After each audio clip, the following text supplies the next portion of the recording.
Man, I'd hate to be a bird. Not only are there planes, trains, and very clean windows to have to worry about, but apparently every worm in the world is packing one mother of an arsenal. The party game staple of years past finds itself on Steam again as Worms Reloaded, a cautionary tale of what happens when you give invertebrates high-tech weaponry and leave them to their own devices on a chunk of destructible terrain. You get holes, dead worms, and really weird voice acting as they engage in a deathmatch to see which team reigns supreme. Or more specifically, which team's better at negotiating the wind speed and modifying their aim. That's the ticket.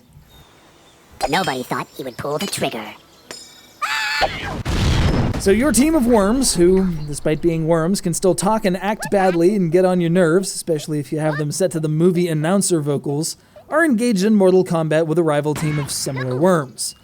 Normally, they just dance and sing it out all West Side Story style, with no real escalation outside of the possible switchblade. Here, no, they've got bazookas and grenades and jetpacks and cluster bombs and mines and airstrikes and sheep and Street Fighter ripoffs and homing missiles and girders, not like the Pokemon, and dynamite and a jump rope and bad attitudes. Which is why they're all killing each other. Each match is separated into 1-minute turns wherein your worm can move about, take aim, and fire a weapon with intent to maim, kill, or just knock a foe off the world and into the drink.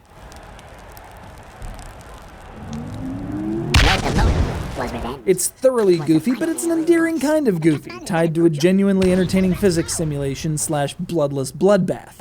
This is one of those games that gets better as the night goes on, after the cider gets drunk and you do too, where one well-placed bazooka blast can cause an entire audience to erupt in gasps of surprise and alarm. You can tailor each team of worms to your own whims, customizing their appearance, headgear, names, vocal profiles, and even what they leave behind when they die.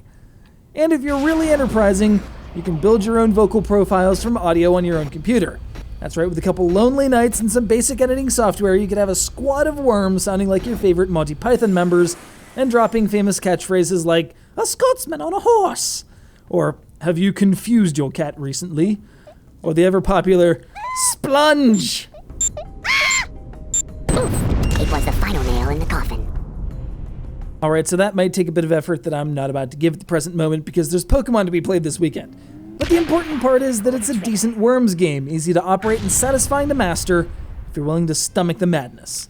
There's a single-player campaign with a few dozen stages, ranging from your standard death matches to more puzzly challenges like getting to the teleporter without moving, using only the power of nearby explosives.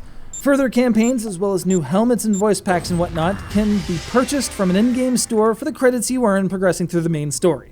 It's the most fun you can have with a Lumbricus terrestris this side of Earthworm Jim, now with 100% fewer slugs for butts. Nobody thought he would pull the trigger.